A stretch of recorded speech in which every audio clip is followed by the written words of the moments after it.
Assalamualaikum warahmatullahi wabarakatuh. Good evening, Miss Isti. We are from Group 1. We are ready to present our findings on gender and age through a sociolinguistic lens. But first, we will introduce ourselves. First, my name is Muhammad Lutfi. My name is Safina Amalia Bahri. My name is Ferel Hello, my Ferdinand. name is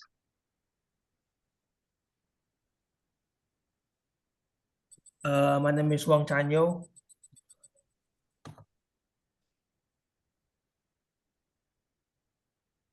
Okay, in this presentation, we are focusing about the gender and age. Without any further ado, get to the point up now. So here are the table of contents here. First, introduction. Second, gender theoretical, cross-generational language variation, social and cultural factor, and last is conclusions.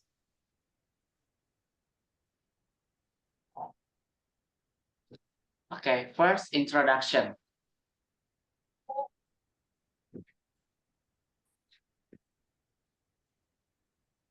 The introduction. The way we use language is really influenced by our gender and age identities, showing how it changes as society does.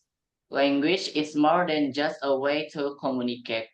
It also mirrors our identities, social expectations, and cultural beliefs. With the rise of awareness around gender diversity, especially among the younger people, there is a noticeable shift towards using gender-sensitive language, such as neutral pronouns like they or them. Referring to the study by the Pew Research Center, 59 of individuals aged in the 18 until 29 in the US support these inclusive pronouns. On the other hand, older generations, including Generation X and baby boomers, is often prefer traditional language that aligns with binary gender norms, as it highlighted in the journal Language in the Society by Cameron in 2021. The impact of modern language is evident in how social media and technology have quickened in the pace at which new terms and language styles are shared across different generations and genders.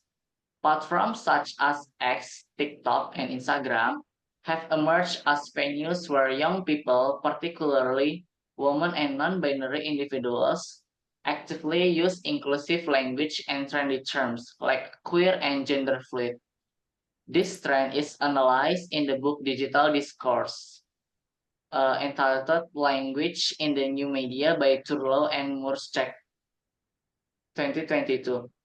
However, the adoption of this language varies, like older men, for instance, is often take longer to embrace these terms due to cultural factor and less exposure to online conversation. The journal Gender and Language by Millennium 11 points out that women and non-binary individuals play a significant role in the creating and spreading language that pushes back against traditional patriarchal norms. The next is gender theory.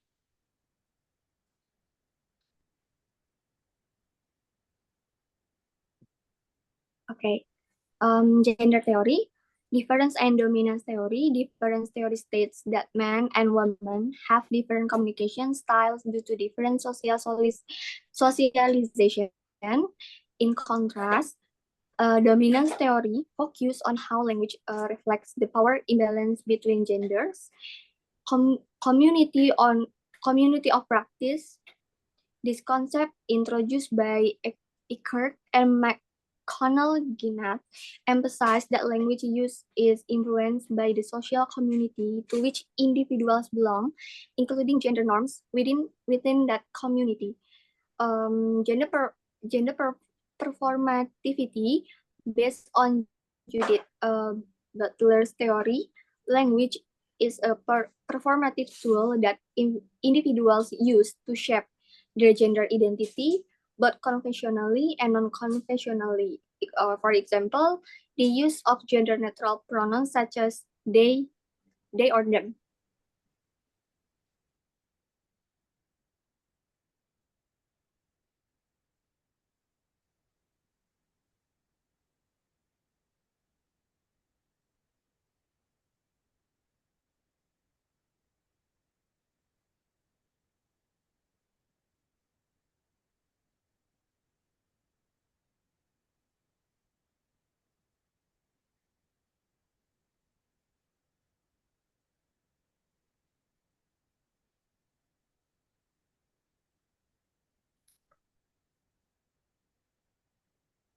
Next.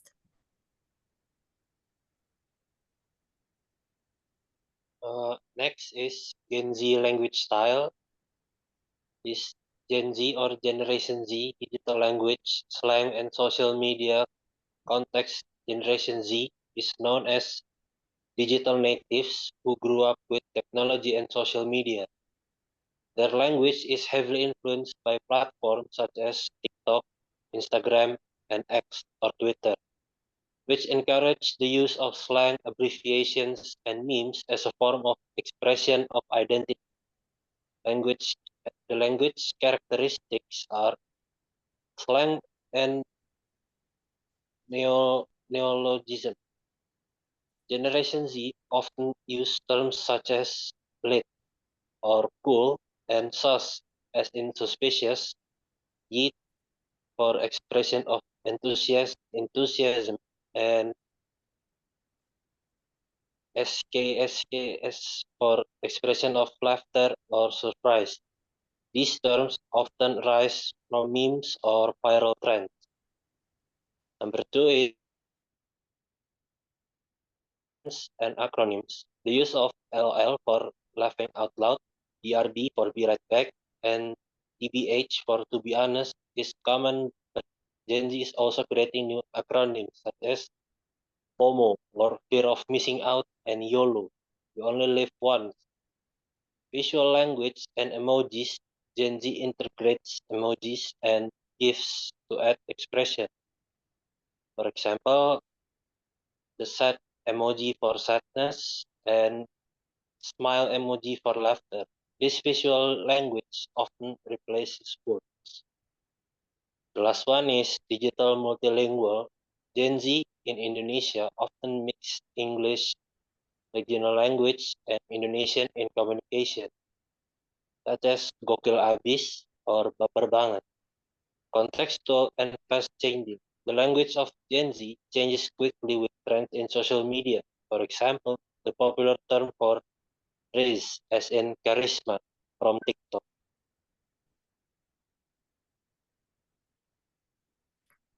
Next, Huang. So the second are millennial. So millennials are the bridge between formal and informal.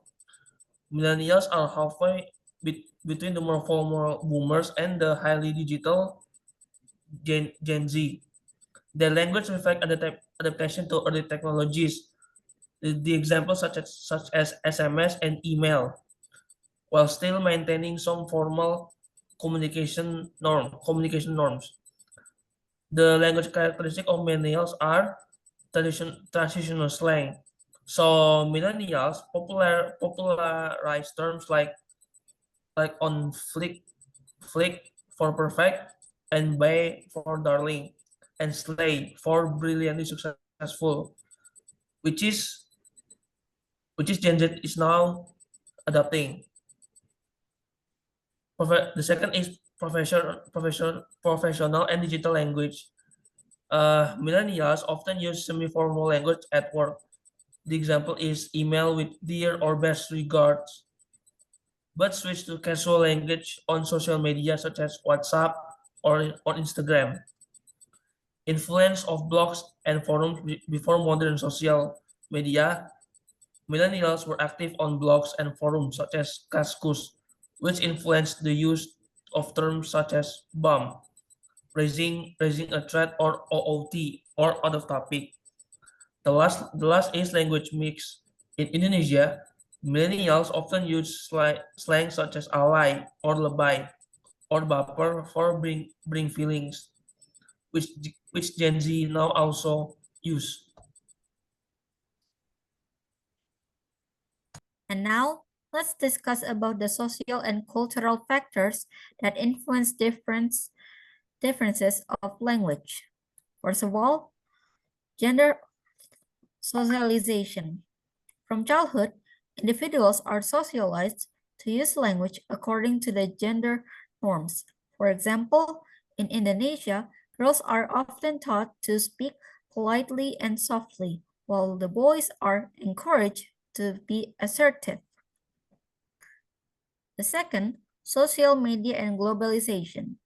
Platforms such as X or Twitter, Instagram, and TikTok have accelerated the spread of new gender-related terms, such as non-binary or transgender. Social media is also a space where individuals experiment with language to express their gender identity. The third one is activism and gender equality. Feminist and LGBT movements encourage the use of inclusive language, such as avoiding stereotypical or discriminatory terms. For example, the term human is preferred over male human in official documents in some countries. And lastly, local cultural context. In Indonesian culture, values such as ketimuran or West Eastern or kesopanan or politeness influence the way women and men speak. However, urbanization and westernization are starting to shift this norm, especially among millennials and Gen Z.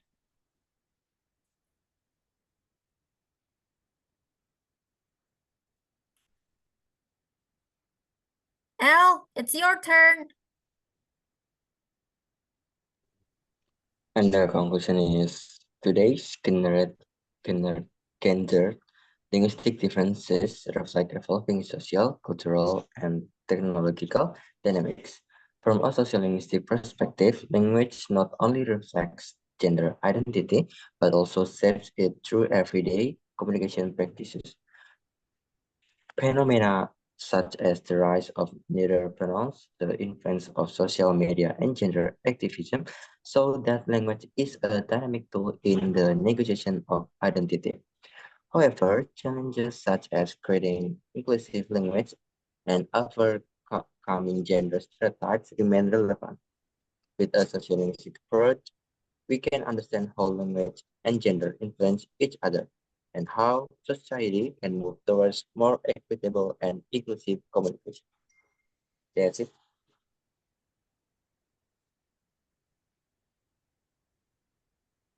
Yeah, that's the resources.